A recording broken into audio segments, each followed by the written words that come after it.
네, 국민의당 안철수 후보 측이 민주당 이재명 후보와 국민의힘 윤석열 후보 간 설 연휴 TV 토론을 추진하는 지상파 3사를 상대로 낸 방송금지 가처분 신청이 내일 결론납니다. 얼마 남지 않은 대선, 설 밥상 민심의 바로미터가 될 TV 양자 토론이 열릴 수 있을지 관심이 모아지는데요. 최창렬 용인대 교수와 대선 이슈들 자세히 짚어보겠습니다. 어서 오십시오. 네, 안녕하세요. 네, 안녕하십니까. 네.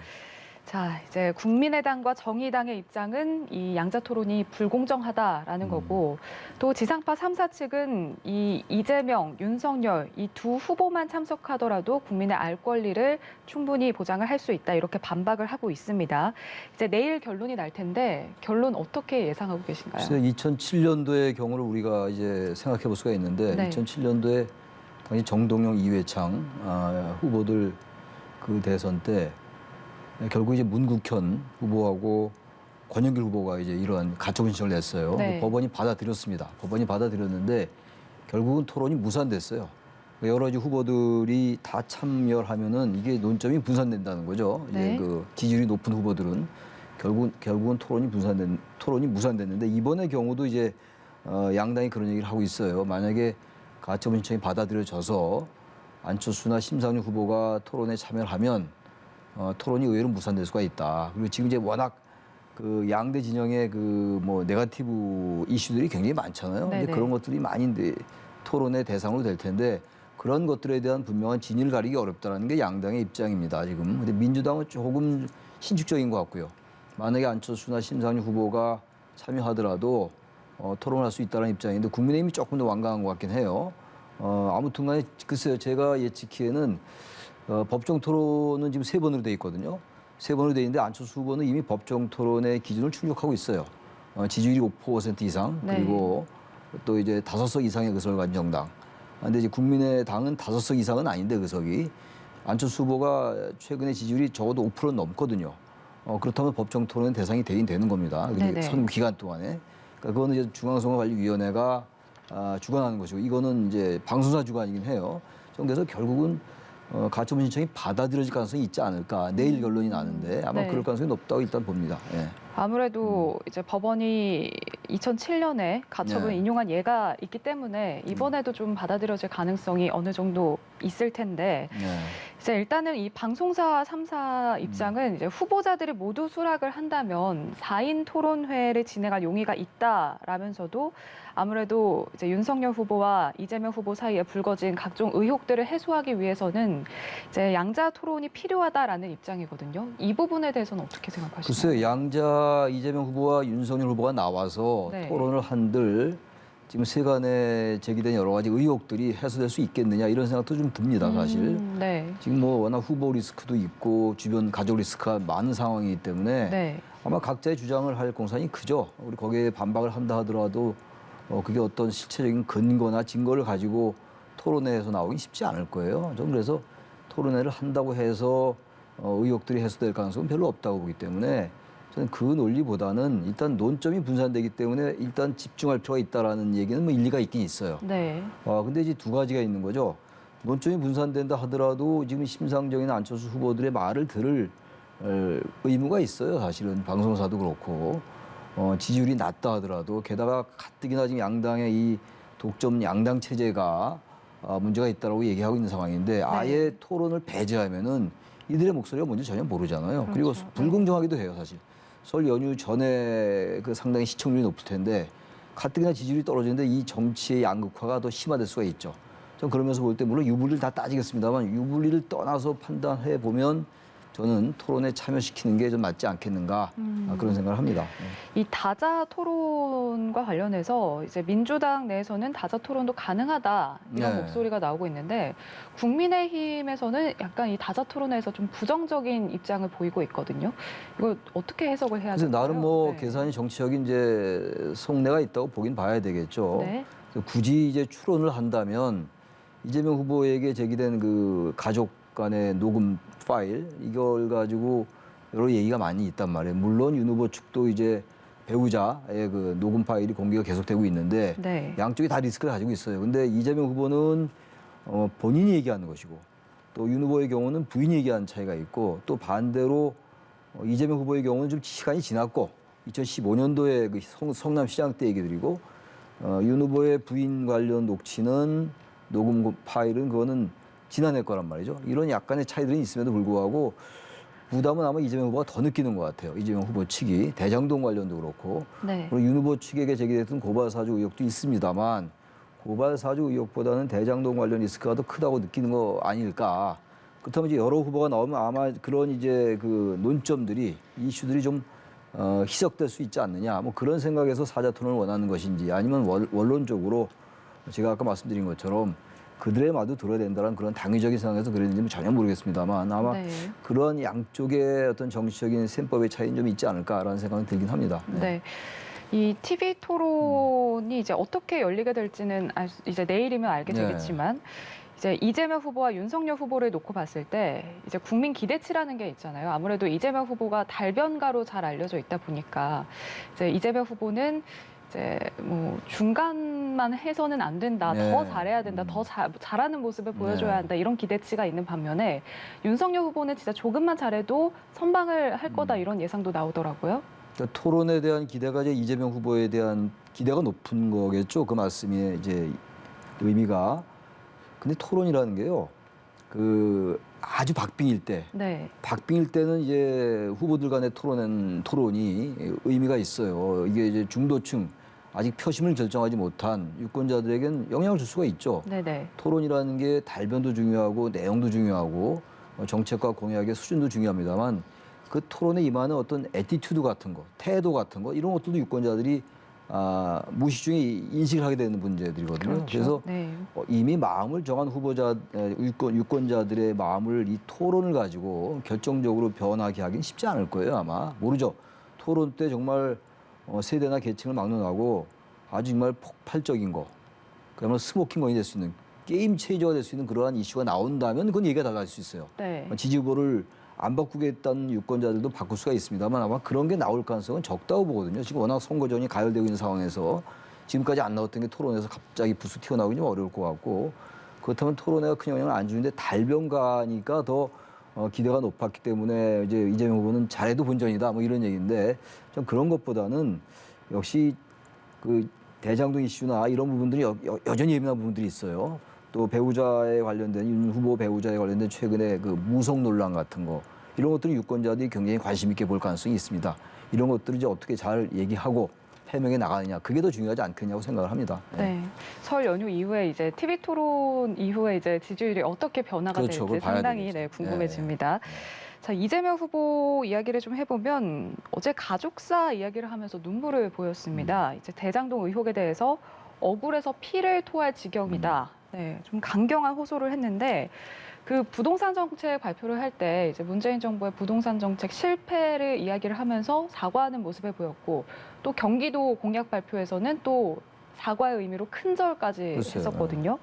이게 연일 좀 읍소하고 좀 사과하고 호소하는 모습인데 어떻게 보시나요? 그래서 최근에 여러 가지 여론조사가 계속 나오고 있는데 지지율이 전반적인 추세는 뭐 여론조사마다 다 다르니까 일률적으로 얘기할 수는 없겠습니다만 전반적인 추세상에 느끼는 거는 아무래도 윤 후보가 지지율이 조금 이제 상승하는 국면이라고 느껴지고 이재명 후보는 좀 정체 상태인 것 같아요. 35%를 넘긴 넘는데 네. 윤 후보보다는 좀 약간 밀리는 조사들이 많이 있어요.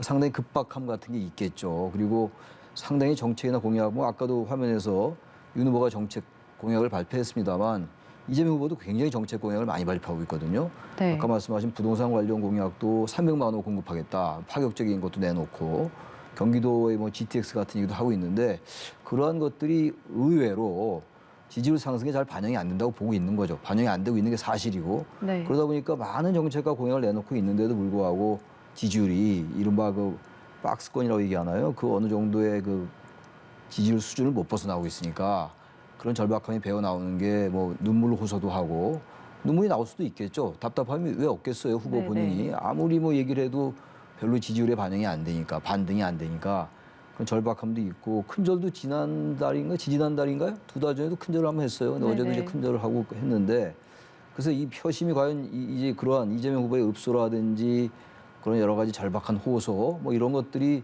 유권자들의 마음을 어떻게 얼마나 움직일 수 있을지 감성에 호소하는 게 맥힐 수 있을지는 그건 역시 이제 지지율 변화를 또 봐야 될 것 같아요. 네네. 그러나 지금 이번 선거가 뭐 항상 역대 선거가 그래 왔습니다만 워낙 양대 진영에 이제 강고한 지지층이 분명히 있단 말이죠.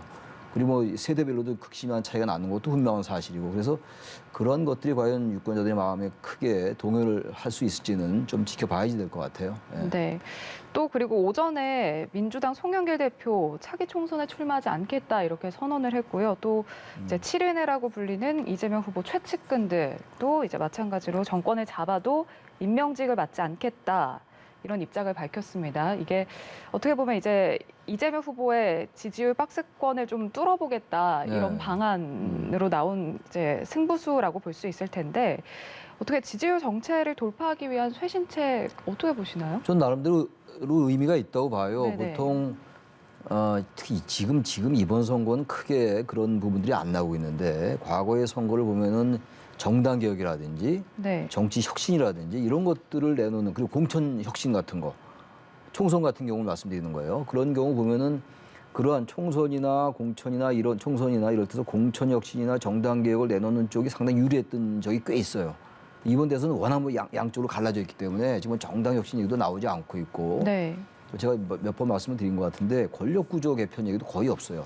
말이 나오긴 나오는데 이내 묻혀버리고 다른 이슈에 묻히고 이런 상황인데 지금 이런 이슈가 지금 당대표가 얘기하니까 오랜만에 보는 얘기예요. 뭐 임명직 하지 않겠다. 근데 사실 실인의 멤버들은 다 국회의원들이에요. 네. 전현직 의원들이고 그렇기 때문에 임명직이 안 가는 게 원래 맞는 거죠. 지금 임명직에 가지 않겠다는 얘기는 글쎄 어떤 의미인지는 정확히 모르겠습니다만 이재명 후보가 대통령이 되면 장관에 가지 않겠다라는 얘기를 들려요. 국회의원 하다 보면 갑자기 다른 걸로 하지 않을 거 아니겠어요? 지금 우리나라의 헌법이나 국회법에 의해서 국무위원과 국회의원의 겸직이 가능한 구조란 말이에요. 네네. 현재 지금 박범계 장관하고 전해철 장관이 현직 의원 신분이거든요. 한 사람은 법무부 장관이고 한 사람은 행정안전부 장관인데 네. 그런 걸 안 하겠다는 얘기인데 어찌 보면 그건 당연한 건데 그리고 특히 이제 종로라든지 몇 군데 안성, 경기도 안성 이런데 재보궐선거 때 후보 내지 않겠다.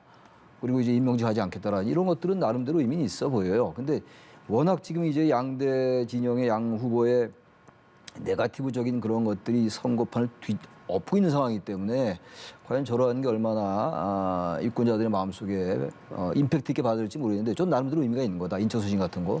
그래서 이재명 후보가 이제 상당히 간절함을 호소하고 있고 이런 점에서 좀 그건 일단 뭐 지켜봐야지 되겠습니다만 의미 네. 있는 공약이다라고 생각합니다. 그 부분은. 네. 알겠습니다.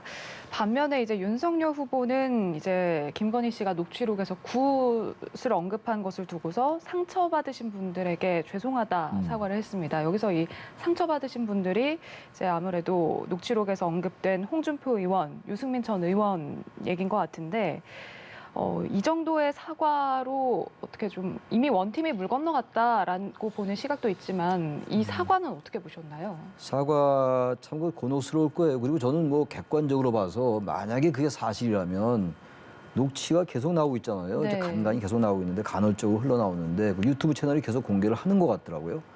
근데 만약 거기에 나오는 이 김건희 씨의 말이 전부 사실이라면 문제가 좀 있다고 봐요. 우속이라는 게 각 개인의 사인의 입장에서 볼 때는 뭐 점을 치러 보는 사람도 있을 것이고 하는데 네. 만약 국정 운영에 그러한 부분이 개입된다면 그건 상상도 못할 일이거든요. 저는 그래서 이 부분은 더 확실하게 해명할 필요가 있어요. 사과도 사과입니다만 사실관계를 분명히 할 필요가 있다는 거예요. 만약 사실 사과를 한다 하더라도 그게 사실이라면 네. 그 사과로 그칠 문제는 아니거든요. 아마 이 토론회 때 이 문제가 분명히 나올 것이고 토론회가 무산이 될지 어떻게 될지 모르겠습니다만 토론회가 열린다면은 설전에 아마 이 김건희 씨가 얘기했던 그 무속 관련 얘기는 분명히 나올 수밖에 없어요. 그때 분명하게 윤 후보가 얘기를 할 필요가 있어요. 사과와 더불어서 사과보다 더 중요한 거는 그런 게 어떤 의미였던 것이며 이게 앞으로 국정 운영에 영향을 주지 않을 거다라는 담보를 분명히 국민들 앞에 해야 됩니다. 네. 그게 더 중요하다 사과보다 그렇게 생각하고 일단 원팀 말씀하셨는데 원팀은 당장은 지금 홍준표 의원은 상당히 서운한 거죠. 그다지 공천 관련 말을 했는데 그 권영세 선대본부장이 이제 공개를 해버렸으니까 네. 그런 점에서 아직은 원팀이 불확실한데 또 홍준표 의원이 뭐 다른 지정에 가거나 이런 건 상상하기 어렵거든요. 당 대표를 2번이나 했던 분이기 때문에 국민의힘에 네. 저는 그래서 이 부분이 크게 지금 국민의힘의 그 선거 전력에 엄청난 차질을 갖고 오거나 그럴 것 같지는 않아 보이긴 합니다. 네. 확실한 해명 혹은 사과가 필요하다고 하셨는데 그렇다면 이제 윤석열 후보가 아닌 김건희 씨의 직접적인 어떤 해명에 대해서는 어떻게 보시나요? 저는 그것도 필요하다고 봐요. 왜냐하면 본인이 얘기했던 거니까. 이거는 네. 지금 대통령 후보의 부인 또는 대통령의 부인이 그 역할이 막중하기 때문에 가족임에도 불구하고 엄청난 관심을 가지고 있는 거거든요. 바로 네. 그런 관점에서 볼 때 김건희 씨 본인이 얘기를 했던 것이고 어쨌든 간에 통화상이긴 합니다만 해명을 해야죠. 그런 생각을 가지고 앞으로도 임할 것인지 아니면 그게 아니고 이러이러한 맥락에서 얘기가 나왔던 것인지 어쨌든 뭐 그건 듣는 사람마다 다르게 판단하겠습니다만 그건 전 김건희 씨가 분명히 사과 또는 해명은 필요하다라고 생각을 합니다. 네. 국민의힘에서는 지금 현재 김건희 씨 이제 최근에 그 프로필 사진 촬영 모습이나 이런 부분에 대해서 잘 모른다 선을 긋기도 하고 공식 활동에 대해서도 이제 고민 중이라는 입장인데 그렇다면 어떤 부분을 지금 고민을 하고 있는 상황일까요? 그러니까 지금 무속 관련 네. 무속 관련 논란을 야기할 수 있는 발언들이 꽤 있었단 말이에요. 네. 여기서 다 얘기할 수는 없습니다만 그 부분을 과연 어떻게 해명할 것인가. 해명이 자칫 또 다른 논란을 낳을 수가 있고 네. 해명이 또 다른 갈등을 증폭시킬 수 있는 그런 우려를 하겠죠. 해명을 하더라도 분명하게 그게 아니었구나라고 그게 무슨 어떤 지금 이 일반적인 종교의 신념 체계가 아닌 다른 것들 무속이나 샤머니즘 이런 것들이 개입될 여지는 없는 거구나. 그런 여지가 없다라는 것을 유권자에게 분명히 각인시킬 수 있는 그런 해명이 필요한 거예요. 그러니까 어설픈 해명을 했다가는 오히려 더 공격을 받을 수도 있는 거죠. 네네. 상대 진영, 그 민주당으로부터 또 민주당 지지자들로부터. 저는 그래서 이 부분을 고민하고 있을 것이고 또 하나 문제가 공개 행보를 언제 할 것인가도 네네. 굉장히 중요해요. 언제까지 저렇게 저런 무속 논란만 가지고 얘기할 수 없는 거 아니겠어요? 저는 그래서 후보 부인으로서 분명히 오히려 정권법을 택해서 나와서 얘기를 하고 해명하고 설명하고 그게 좀 낫지 않을까. 그렇지 않으면 계속 이 논란이 야기되면서 가랑비에 옷 젖는다고 조금씩 지지율에 영향을 줄 수 있지 않을까라는 생각도 합니다. 네, 언제 어떤 방식으로 공개 활동을 시작을 할지는 좀 지켜봐야 할 것 네. 같고요. 안철수 후보 얘기도 해보겠습니다. 지지율을 보면 현재 지금 이재명, 윤석열 후보는 접전인 상황이고 또 최근에 이제 상승세를 보이던 안철수 후보의 지지율은 좀 다소 하락하는 그런 네. 모습인데 원인이 뭐라고 보시나요? 글쎄요, 이제 윤 후보의 지지율이 좀 빠졌었잖아요. 네네. 그때 이제 발언 실수가 좀 있었어요. 자유에 관련된 발언 이런 것들, 윤 후보의 네. 발언. 그러면서 상당히 타격이 있었죠. 그리고 난 다음에 이제 윤 후보의 지지율이 좀 오르고 이랬는데 안철수 후보와 윤석열 후보가 완전히 대체제는 아닌 것 같긴 해요. 대체제는 아니지만 그러한 성격을 가지고 있는 거죠. 보완제는 분명히 아니에요. 네. 윤 후보의 지지율이 빠지면 안철수 후보의 지지율이 오르고 이런 관계가 있기 때문에 대체제라고 말씀드린 건데 100% 대체제는 아니라 하더라도 네. 그래서 최근에 윤 후보가 상당히 지지율이 고무적인 상황이기 때문에 아마 그런 것들 때문에 안철수 후보의 지지율이 좀 빠지는 게 아닌가라는 생각도 들기도 하고 선거가 다가올수록 양대 후보들의 그 진영 대결이 더 극심해지면 질수록 안 후보의 입지가 좁아질 가능성도 있어요. 반대로 워낙 이제 양쪽이 네거티브로 점철되면은 안철수 후보의 지지율이 올라갈 수도 있습니다만 아무튼 점점 박빙으로 가게 된다면 저는 안 후보의 입지는 점점 약해질 수가 있다. 그게 요즘 15%, 17%까지 나올 적이 있는데 여론조사들이 네. 지금 조금 상당히 이게 좀 정체되는 그런 걸 보이고 있는 것과 관련돼 있다고 생각을 합니다. 네, 지금 미국에서 귀국한 안 후보 딸이 안설이 박사가 이제 함께 선거운동을 할 것으로 보이는데 아무래도 이 윤 후보와 이재명 후보와는 달리 좀 가족 리스크가 없다 보니까 이런 부분이 좀 효과를 발휘할지도 궁금하거든요. 글쎄요, 안 후보 입장에서 볼 땐 긍정적인 효과를 미칠 수가 있다고 보는데 네,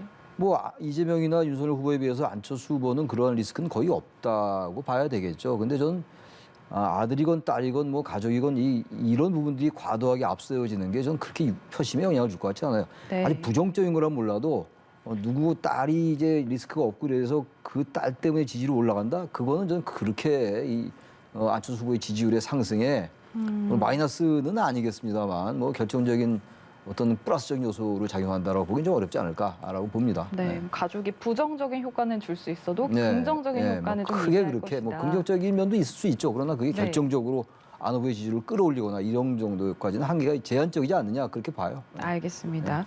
한편 이 홍준표 의원이 국민의당 최진석 상임선대위원장을 만났습니다. 네. 이제 안철수 후보 측에서는 이제 후보는 이게 그냥 인사 차원이었다. 좀 확대 해석을 하지 말아달라 이렇게 좀 선을 그었는데 아무래도 지금 국민의힘과 이 원팀 구성이 좀 유연해진 그런 좀 민감한 시기에 네, 이제 만남이 이루어지다 보니까 이게 좀 예사롭지 않은 만남이다 이런 관측도 나오고 있거든요. 글쎄요, 지금 이제 뭐 정치 플레이어들의 이 만남을 뭐 단순히 인사차라고 보는 사람은 아무도 없죠. 뭐 인사차 네네. 갔다 하더라도 뭐 정치적 얘기를 했겠죠. 홍준표 의원이 지금 아까 말씀하신 그런 차원에서 지금 뭐 국민의힘 내에 있습니다만 뭐 출당시켜달라 이런 말이 나온 상황이고 아마 단일화나 이런 얘기가 나올 수 있었을 것 같아요. 단일화에 홍준표 의원이 어떤 역할을 할 수 있는 영역 같은 거 아마 그런 얘기를 할 수 있었을 거고 네. 홍준표 의원도 단일화 공간이 열리게 된다면 전 단일화가 완전히 무산되기는 어려울 것 같아요. 어떤 형태로든 간에 양쪽이 다 지금 윤석열, 안철수 후보 양쪽 진영이 다 거기에 대해서 선을 긋고 뭐 안철수 후보가 조금 더 적극적인 것 같긴 한데 그렇다 네네. 하더라도 단일화 얘기가 완전히 이슈에서 빠질 수는 없는 노릇이거든요. 그렇다면 홍준표 의원이 단일화 공간에서 어떤 역할을 할 수 있는 거 그리고 안철수 후보 측에서도 그러한 기대가 있지 않을까 아마 그런 얘기들이 오가지 않았을까 생각하고 홍준표 의원이 뭐 당을 떠난다 이런 건 상상하기가 어려워요. 제가 아까 말씀드린 것처럼. 그건 홍준표 네네. 의원의 그건 정치적 사망이나 마찬가지니까. 예. 알겠습니다. 여기까지 듣겠습니다. 최창렬 용인대 교수와 대선 이슈들 자세히 살펴봤습니다. 오늘 말씀 네, 고맙습니다. 고맙습니다.